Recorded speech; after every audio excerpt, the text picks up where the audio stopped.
اعوذ باللہ من الشیطان الرجیم بسم اللہ الرحمن الرحیم۔ السلام علیکم دوستو، اس ناچیز کی کتاب من کی دنیا کی جیت سے ایک انتخاب آپ کی خدمت میں پیش کر رہا ہوں۔ زندگی بے یقین، موت پر یقین۔ موت کی آمد کے حوالے سے انسانی مزاج اس طرح کا بنا ہوا ہے کہ وہ یہ سمجھتا ہے کہ ابھی وقت نہیں آیا۔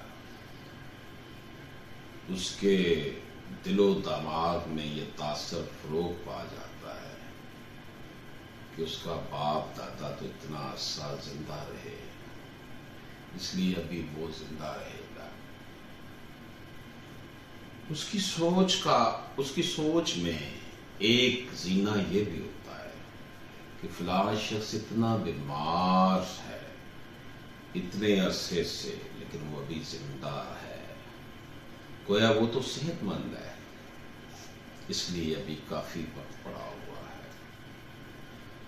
اس سوچ سے موت کا ڈر تو برقرار رہتا ہے، لیکن موت کے ڈر کی بدولت انسان ہموار راستے کی بجائے غلط راستوں کا راہی بن جاتا ہے۔ وہ اپنے رب کی اطاعت چھوڑ کر لالچ زدہ ہو جاتا ہے۔ ایک رب کو منانے کی بجائے کئی رب تخلیق کر لیتا ہے۔ کہیں رب اس کا روپیہ پیسہ بن جاتا ہے اور کہیں رب اس کی جھوٹی آن بان شان، کہیں اس کی عظمت کوٹھی کار بنگلے میں اٹک جاتی ہے، اور کبھی ہوس زدہ بن کر مخلوق اور رب دونوں کا نافرمان بن جاتا ہے۔ یہ سوچ کہ ابھی میرے مرنے میں وقت ہے، اسے اپنے حقیقی خالق سے دور کر دیتی ہے۔ اسے حقیقی خالق کی ضرورت ہی نہیں محسوس ہوتی، وہ تو روپیہ پیسہ اکٹھا کر رہا ہوتا ہے۔ اولاد کی تربیت تو کجا، اس کی تو اپنی تربیت کسی بھی کھاتے میں نہیں ہوئی ہوتی۔ بوڑھے والدین تو اس کی اور اس کی بیوی کی آنکھ میں کانٹے بن کر چبھتے ہیں۔ بڑا گھر، بیوی بچوں کے لیے الگ الگ کاریں، شاپنگ دبئی میں، خواب کی طرح گزر جانے والی زندگی آخر ایک روز اچانک ختم ہو جاتی ہے۔ بیوی بچے باپ کی میت پر آنسو بہانے کے ساتھ مرے ہوئے کی جائیداد، بینک اکاؤنٹس کی چھینا چھپٹی شروع کر دیتے ہیں۔ باپ کی میت قبرستان ابھی پہنچی نہیں ہوتی، اولاد جائیداد کے حصے بکھرے کرنے کے لیے آپس میں دستوں گریباں ہو چکی ہوتی ہے۔ بیٹوں کی بیویاں بھی اپنے میکے والوں کو بھی اپنی اس کشمکش میں بطور کمک شامل کر لیتی ہیں۔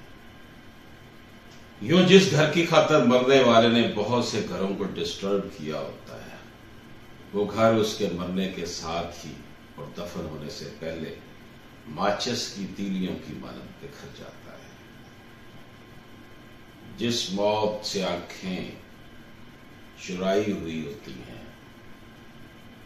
وہ موت کی اٹل حقیقت بن کر لمحوں میں اپنے اثرات دکھا دیتی ہے۔ وہ موت اٹل حقیقت بن کر لمحوں میں اپنے اثرات دکھا دیتی ہے، اور قبرستان کے مکینوں میں ایک نیا اضافہ آ جاتا ہے۔ یوں زندگی بے یقین اور موت یقین کے پردے میں چھپی ہوئی ہے۔ اگر ہم خالق اور اس کے بندے کے تعلق کا سرسری سا بھی جائزہ لیں تو یہ حقیقت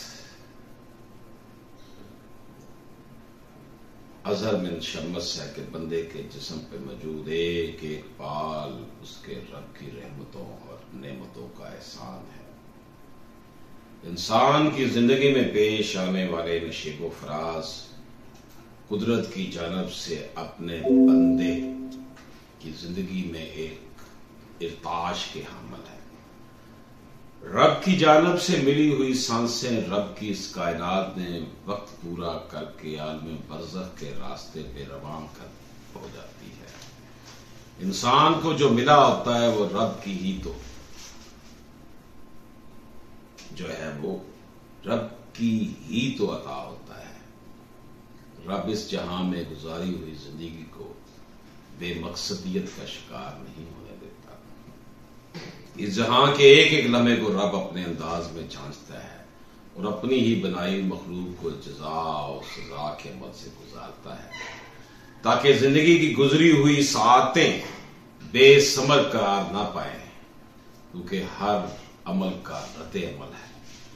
رب نے یہ زندگی کا نظام یوں ہی کھیل تماشے کے لیے ترتیب نہیں دے دیا۔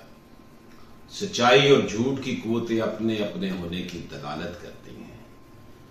دکھ مصیبتیں جھوٹ کا پلڑا دنیاوی لحاظ سے بھاری سمجھا جاتا ہے، کیونکہ دنیا میں وقت گزارنے والا انسان زندگی کے لیے اپنا ایک علیحدہ معیار بنا لیتا ہے، حالانکہ